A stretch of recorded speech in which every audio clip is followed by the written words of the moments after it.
Bagaimana sih caranya mengendalikan alam bawah sadar kamu? Dan bagaimana caranya untuk berbicara dengan alam bawah sadarmu? Simak videonya sampai habis.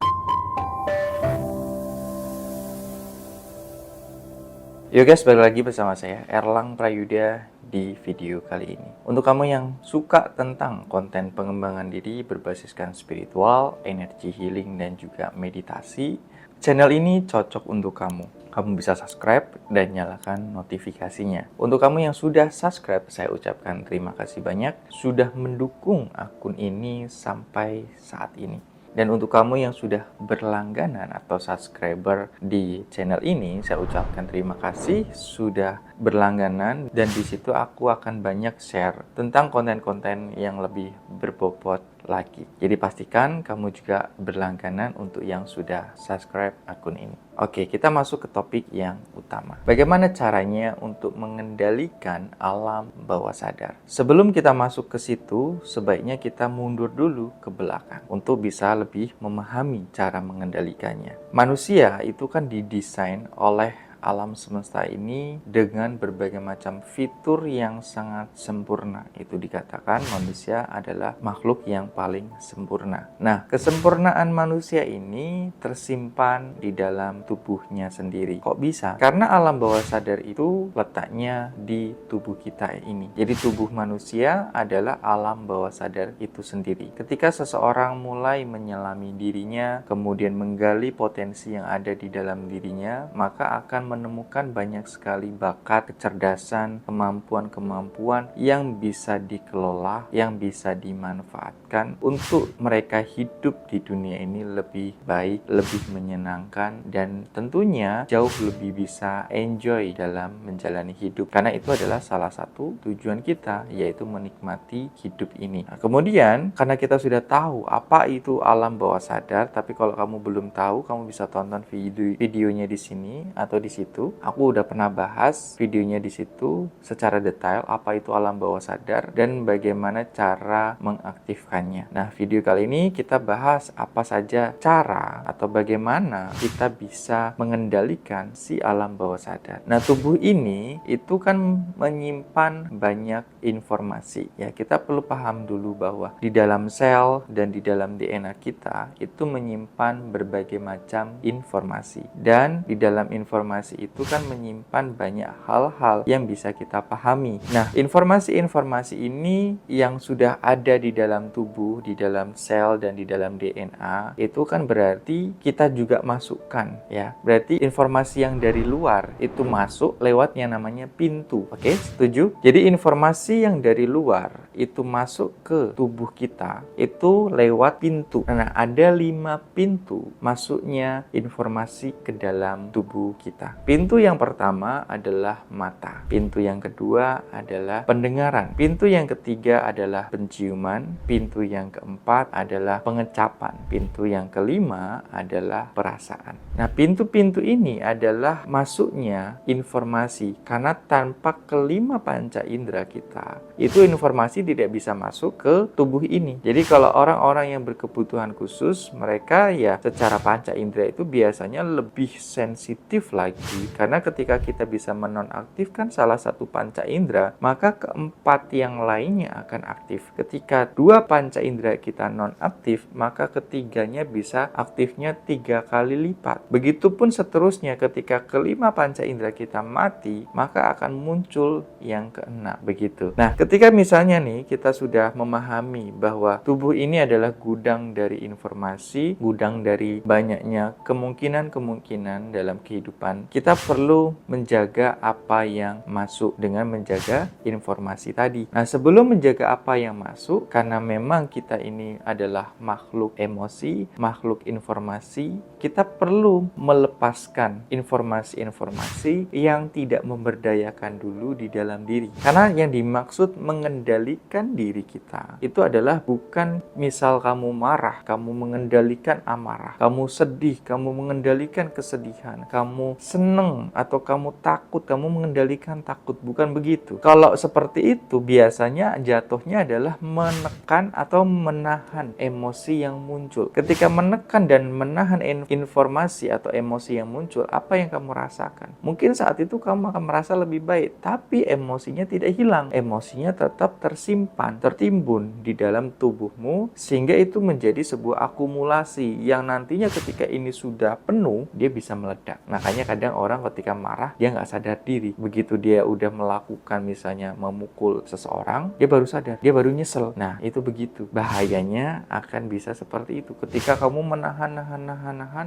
ketika sudah saatnya tiba. Nah, dengan kita mengendalikan, artinya kita perlu merilis dulu emosi-emosi yang ada di dalam tubuh kita ini. Caranya bagaimana? Caranya adalah dengan kita melepaskan beban-beban pengalaman masa lalu. Karena begini, manusia hidup, karakternya saat ini itu bukanlah karakter yang sesungguhnya. Kok begitu? Karena karakternya saat ini adalah bentuk dari akumulasi berbagai macam kejadian, pengalaman, kemudian kebiasaan yang menjadi sebuah karakter. Oke? Jadi karakter terbentuk dari sebuah pola. Polanya apa? Pertama adalah mindset atau belief systemnya. Mindset akan menentukan cara dia bertindak. Cara bertindak akan menentukan kebiasaannya dia. Jadi bertindak yang dilakukan terus-menerus menjadi sebuah kebiasaan. Kebiasaan yang sudah menjadi otomatis akan menjadi karakter. Baru ketika menjadi karakter akan membentuk realita. Nah, dengan kamu memahami bahwa karaktermu sekarang adalah bukan dirimu yang sesungguhnya. Jadi kalau kamu merasa, aku kan ya memang gini karakternya, pemarah, pendendam, misalnya. Aku kan karakternya misalnya introvert, malu, kemudian nggak bisa ngomong, atau mungkin minder, ya, tidak percaya diri, tidak merasa layak gitu ya. Karakternya yang ngerasa miskin misalnya gitu. Itu bukan karaktermu. Itu adalah bentuk dari akumulasi pengalaman hidup, ya tadi itu ya, kebiasaan yang membentuk dirimu sekarang. Lalu bagaimana caranya supaya kita bisa mengubah karakter kita? Cara yang paling gampang adalah dengan melepaskan dulu nih beban-beban emosi yang masa lalu ini, dilepasin. Sehingga ketika udah dilepasin, kamu bisa membentuk karaktermu di masa depan, ya, membentuk karakter yang akan kamu bentuk di masa depan sesuai dengan yang kamu inginkan. Itu bisa lebih mudah gitu dibandingkan kamu membentuknya tapi masih ada yang lama. Ini prosesnya bisa sangat lama. Ibarat kamu tuh luka tapi kamu tambal, nggak disembuhin. Ibarat konstruksi bangunan yang keropos dalamnya tapi kamu tambal bagian luarnya. Akhirnya apa? Ya tetap jebol gitu kan. Harusnya diperbaiki dulu, dikuatkan dulu dalamnya, ya, innernya diperbaiki. Ketika innernya, dalamnya, tiang-tiangnya ini, besi-besinya ini sudah kuat, baru lapisan luarnya gitu. Begitupun dalam hidup kita, ya. Ketika misalnya bawah sadar kita masih banyak sampahnya, ya maka akan banyak errornya, banyak permasalahan hidupnya. Karena begini, apapun yang kita alami di hidup kita saat ini, itu adalah bentuk dari manifestasi apa yang sudah ada di dalam. Kalau kamu pengen melihat seberapa baik alam bawah sadarmu, cukup lihat realitasmu. Ketika realitasmu itu lebih banyak sialnya atau lebih banyak hal-hal yang tidak kamu inginkan, maka biasanya si bawah sadarmu itu juga banyak sampahnya. Sampah-sampah ini adalah bentuk dari akumulasi dari memori-memori, ya, emosi-emosi yang terpendam di masa lalu kamu. Akhirnya akan membentuk dirimu seperti sekarang, dan itu akan menjadi sebuah realitas bagi dirimu. Kalau kamu hidupmu sekarang atau karaktermu sekarang ini tidak kamu inginkan, maka kamu perlu melepaskannya, merilisnya. Nah, sebelum kita bahas bagaimana cara membentuknya, kita perlu tahu dulu bagaimana cara terbentuknya sebuah karakter tadi. Jadi, sebuah respon trauma itu biasanya muncul ketika kita punya banyak pendaman emosi. Pendaman emosi ini melalui berbagai macam fase. Makanya kalau orang misalnya ada namanya 5 bahasa cinta. Jadi 5 bahasa cinta itu adalah indikasi kamu mengalami trauma di bagian mana. Contoh, 5 bahasa cinta itu kan ketika kamu pernah baca, mungkin ya, kalau kamu belum baca mungkin bisa searching aja di Google. Untuk kamu yang mungkin udah tahu, aku jelasin sedikit aja. Jadi 5 bahasa cinta itu adalah kata-kata atau pujian. Jadi orang kalau dipuji itu suka, ya, seneng. Orang kalau diberikan hadiah itu seneng. Itu yang kedua. Yang ketiga itu adalah kinestetik atau sentuhan. Orang kalau disentuh itu seneng. Jadi sayang itu seneng. Kemudian yang keempat adalah quality time. Orang kalau diberikan quality time, kemudian ngobrolnya berkualitas, itu seneng. Ada juga orang orang yang secara pelayanan kayak dilayani itu senang. Nah, dari kelima bahasa cinta ini merupakan wujud dari traumatis gitu ya, dari sesuatu yang masih belum lengkap di dalam diri kita. Maksudnya bagaimana? Contoh,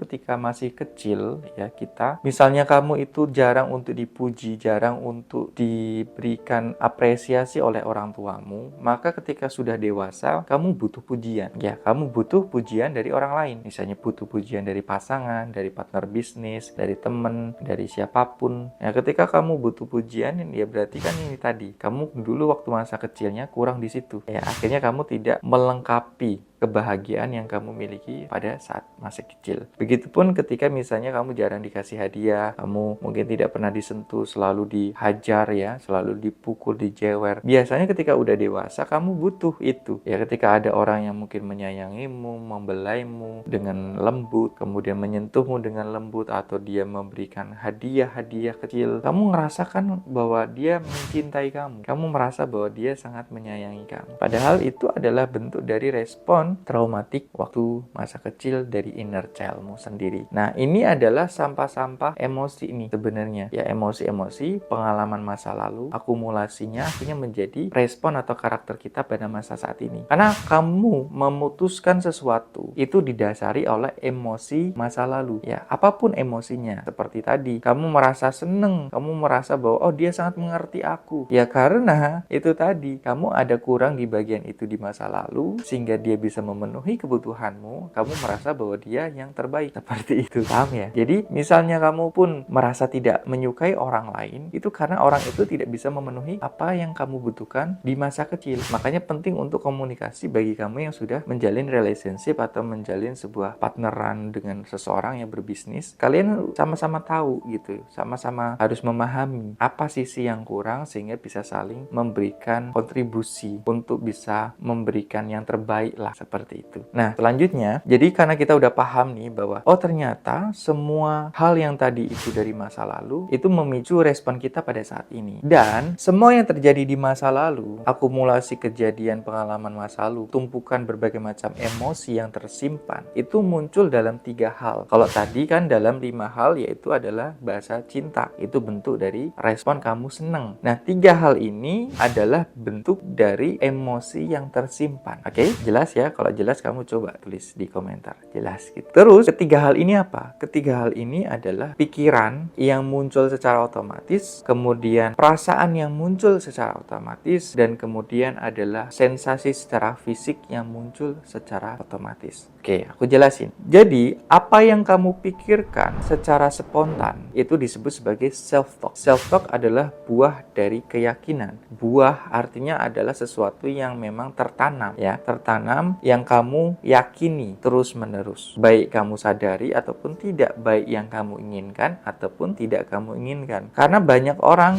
meyakini sesuatu yang mereka justru malah tidak inginkan. Contoh gini, tiba-tiba dia berpikir, kenapa ya hidup kok gini? Kenapa ya kok seperti ini? Jarang ada orang yang berpikir begini, kenapa ya kok banyak banget kemudahan dalam hidupku? Kenapa ya kok mudah banget dapetin uang? Kenapa ya kok banyak banget keajaiban yang sudah Tuhan persiapkan untukku? Gak tahu kenapa ya kok Tuhan tuh baik banget. Alam semesta tuh sangat support banget denganku. Jarang ada orang yang mikir seperti itu. Kebanyakan adalah mikirnya kebalikannya atau yang negatif. Nah, itu adalah bentuk dari akumulasi emosi-emosi yang tersimpan di dalam diri kita ini. Oke? Ketika emosi-emosi itu tersimpan di dalam diri kita, itu akan memunculkan bentuk pikiran-pikiran yang disebut sebagai self-talk tadi ya. Kalau kamu overthinking, cemas, itu adalah bentuk dari emosi-emosi masa lalu yang mungkin kamu sekarang usianya udah 20 tahun ke atas, 30 tahun ke atas, bahkan ada yang 50 tahun ke atas. Bayangin, semua itu perjalanan hidupmu yang begitu panjang. Itu semua ketika banyak sampahnya, maka yang keluar adalah sampah. Buktinya apa? Pikiranmu tadi. Pikiranmu yang munculin banyak negativitas. Kalau pikiran pikiranmu munculnya positif, pikiranmu munculnya optimisme, itu bagus berarti. Berarti sudah mulai banyak emosi-emosi positif, kemudian hal-hal yang baik yang ada di bawah sadarmu. Programnya sudah mulai benar. Kayak kamu beli HP itu udah diprogram dengan sesuatu yang memang kamu inginkan. Selanjutnya, selain daripada pikiran adalah perasaan. Misalnya kamu merasa cepat marah, cepat tersulut gitu ya, sumbu pendek, atau merasa sedih, merasa tidak percaya diri, merasa tidak layak, tidak pantas. Itu adalah merupakan bentuk juga dari akumulasi emosi dari masa lalu kamu. Itu yang perlu kamu rilis ya, beban-beban emosi yang dari masa lalu kamu ini kamu rilis, kamu buang. Sehingga apa? Sehingga jadi kosong. Oke? Terus selain daripada emosi yang muncul juga adalah nyeri atau sensasi secara fisik. Misalnya sensasi secara fisik yang muncul adalah bentuk dari sakit fisik. Misalnya kamu sakit bagian lutut, nyeri, leher, badan, tangan, kaki. Ketika kamu nyeri atau merasakan rasa sakit di bagian tertentu di tubuhmu, itu bisa juga bentuk dari manifestasi emosi yang tersimpan di dalam tubuhmu. Jadi itu tidak melulu sakit secara biologis, tapi bisa juga secara fisiologis ya, dari bawah sadar kita, dari tumpukan emosi kita, bukan cuma dari apa yang kita makan. Jadi sebenarnya semuanya itu baik, semuanya itu saling melengkapi, cara neurologis atau psikologis, fisiologis, kemudian secara biologis, itu semuanya baik, semuanya saling melengkapi, semuanya harus seimbang, tidak ada yang lebih baik, semuanya sama-sama baik sebenarnya. Misal nih, karena tadi kita udah paham bahwa ternyata untuk bisa menjaga alam bawah sadar atau mengendalikan alam bawah sadar adalah menjaga kelima panca indera kan. Maka ketika misalnya yang tadi kamu melihat tontonan-tontonan ya. Ketika kamu melihat tontonan-tontonan yang baik, maka kamu sedang memasukkan informasi yang baik ke dalam dirimu. Ketika kamu melihat sesuatu yang kamu inginkan, kamu sedang memasukkan informasi ke dalam dirimu. Tapi kalau kamu memasukkan informasi-informasi yang tidak baik atau tidak memberdayakan bagi dirimu, contoh misalnya kamu nonton berita terus, kamu nonton drama-drama yang gak jelas ya, drama sinetron dan lain sebagainya, yang mungkin justru memberikan informasi-informasi yang tidak berguna bagi dirimu, itu juga merupakan bentuk dari informasi yang kamu masukkan. Oke? Jadi dengan kamu melihat sesuatu yang baik, kamu sedang memasukkan informasi ke dalam dirimu. Kalau kamu misalnya melihat orang kaya di jalan, atau dia punya rumah yang mewah, mobil yang bagus, uang yang banyak, apa yang kamu rasain? Coba tulis di komentar. Kalau kamu merasakan rasa tidak nyaman, gelisah, atau kamu mungkin mikir ya, wah itu kok hasil dari korupsi, money laundry, dan penipuan atau apapun itu berarti karena kamu saat itu secara emosi itu masih banyak pendamannya, sehingga responmu negatif, seperti itu. Terus dari penglihatan, terus pendengaran, dengerin lagu-lagu yang kamu inginkan, dengerin musik-musik, podcast-podcast yang memang kamu inginkan saja, yang kamu sukai saja. Jangan yang misalnya horor, melo, sedih, ya nanti hidupmu jadi horor terus, hidupmu jadi sedih terus, begitu. Kemudian dari apa yang kamu cium gitu. Misalnya kamu mencium aroma hutan, pohon pinus, alam, pantai, mencium aroma uang, emas. Bisa nggak kamu menciumnya? Atau bahkan mungkin kamu tidak pernah menciumnya. Padahal mereka itu punya aromanya masing-masing loh. Kayak misalnya uang, itu punya aromanya. Emas, itu punya aromanya. Kemudian hutan, pohon, sungai, laut, itu punya aromanya masing-masing. Ya. Nah, aroma ini ketika kamu cium, itu akan masuk tuh ke dalam bawah sadarmu ya, karena mereka adalah informasi yang masuk ke dalam tubuhmu, sehingga itu menjadi sebuah program yang ada di dalam bawah sadarmu. Kemudian selain daripada penciuman adalah pengecapan. Ketika kamu makan sesuatu yang baik, yang sehat, yang bukan ultra processed food, bukan yang banyak tepungnya, bukan yang banyak gulanya, ya tubuhmu semakin sehat, semakin berdaya, semakin bahagia. Mood kamu, hormon-hormon di dalam tubuhmu semakin seimbang. Itu begitu. Makanya tadi aku bilang bahwa fisiologis, psikologis, dan biologis itu saling berkaitan. Tidak ada mana yang lebih baik. Semuanya sama-sama baik ya. Secara fisiologis itu adalah tubuh kita mengenal bawah sadar, secara psikologis itu adalah dari pikiran, dan dari biologis itu dari sistem pencernaan tubuh, apa yang kita makan, itu juga harus baik. Kemudian selanjutnya adalah dari perasaan, ya, dari kulit. Nah, coba kamu begini, ya, ketika kamu seperti ini, apa yang kamu rasain? Jadi kamu usap, apa yang kamu rasakan? Ketika kamu memegang tangan, memegang ini misalnya kursi, pasti ngerasa sesuatu yang nyata, sesuatu yang hidup. Ketika misalnya kamu seperti ini, kamu merasa disayangi, merasa happy, merasa diperhatikan, betul? Nah, ketika kamu bisa menjaga informasi yang masuk ke dalam alam bawah sadarmu ini lewat yang namanya panca indera tadi, pintu-pintunya, maka kamu akan menjaga alam bawah sadarmu. Namun yang perlu kamu pahami adalah kamu perlu merilis dulu nih beban-beban emosional, tumpukan-tumpukan emosional, pendaman dari masa lalu yang harus dikosongkan, dibuang, sehingga kamu menjadi utuh, menjadi sesuai dengan fitrahmu. Ya, fitrahmu itu apa? Fitrahmu itu yang menjadi manusia yang happy, menikmati hidup, sejahtera, seperti itu. Intinya yang baik-baik. Nah, yang nggak baik-baik itu biasanya adalah bentuk dari pendaman-pendaman yang perlu kamu buang, perlu kamu rilis. Sama seperti kamu makan lah. Ketika kamu makan sesuatu, itu kan informasi ya, makanan ini. Kamu makan. Informasi ini tentu baik, misalnya daging, buah, sayur, higienis, ya, kemudian organik. Kamu masukkan ke tubuhmu, tentu nggak semuanya itu kamu serap, pasti ada yang dibuang lewat feses, lewat air kencing, kan gitu. Bayangin kamu nggak pernah ngebuang, masukin terus, meskipun baik, tapi nggak pernah buang. Apa yang kamu rasain? Pasti nggak nyaman, pasti begah. Begitupun dengan informasi dari hal-hal yang dari kelima tadi itu, 5 panca indera tadi itu. Ketika misalnya kamu memasukkan informasi ke bawah sadar dan kamu tidak pernah melakukan yang namanya healing atau membuang semua beban-beban ataupun emosi yang tersimpan di dalam tubuhmu tadi, maka informasi ini akan menjadi sebuah trigger yang memicu pikiran, perasaan, dan sensasi di tubuhmu. Itu adalah bentuk dari triggernya. Jadi kalau tiba-tiba kamu pikirannya kok muncul negatif lagi, perasaanmu kok muncul nggak nyaman lagi, ataupun tubuhmu kok ngerasa nyeri, itu berarti ada informasi yang harus dibuang. Sama seperti kamu makan sesuatu kok perutmu sakit, mules. Masa iya kamu tahan gitu? Kan enggak, harus kamu buang, lepasin. Nah, cara-cara seperti ini untuk ngebuang beban emosional masa lalu, kemudian kita mengkosongkan diri, kemudian kita membentuk program masa depan yang lebih baik atau membentuk karakter kita yang lebih baik, itu aku ajarkan juga di program 2 hari private coaching hypnosis reduction, ya, secara one-on-one coaching. Kamu bisa klik aja linknya di deskripsi atau di bio saya, ya, kamu baca-baca websitenya di situ. Untuk investasi kamu bisa tanyakan langsung di WhatsApp. Nanti aku akan sampaikan materi dan juga investasinya di WhatsApp. Oke? Nah, selanjutnya ketika kamu sudah paham bahwa cara mengendalikan alam bawah sadar adalah dengan cara menjaga kelima panca indera itu tadi. Kemudian bagaimana cara berkomunikasi dengan alam bawah sadarmu? Ya, cara berkomunikasi dengan bawah sadar. Caranya cukup simpel loh. Karena alam bawah sadarmu adalah tubuhmu sendiri, kamu bisa lakukan seperti ini. Kamu bisa peluk tubuhmu. Ketika kamu peluk tubuhmu, apa yang kamu rasain?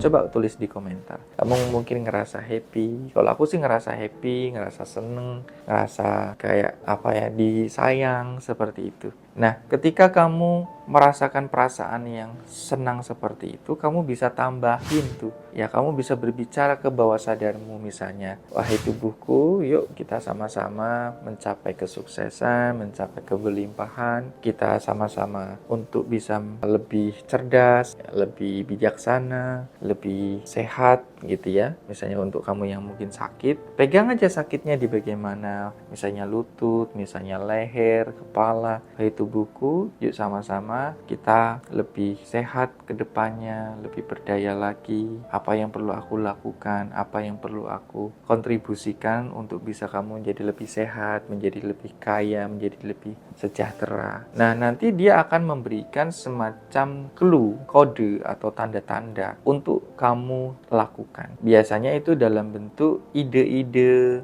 dalam bentuk refleksi diri, dalam bentuk spontanitas yang kamu lakukan. Nah, makanya Makanya penting nih untuk mengendalikan bawah sadar dan juga berbicara dengan bawah sadar. Nah, itu saja yang bisa aku sampaikan di video kali ini. Untuk kamu yang suka tentang konten-konten seperti ini, silakan bisa di-subscribe akun ini dan jangan lupa juga gabung di komunitas di Telegram, Facebook, dan WhatsApp. Terima kasih banyak sudah menonton videonya sampai selesai. Semoga bisa bermanfaat dan kamu juga bisa share ke teman-teman kamu yang membutuhkan video-video seperti ini. Semoga bisa dipahami dengan baik dan membuatmu menjadi pribadi yang lebih baik. Kita ketemu lagi di video selanjutnya.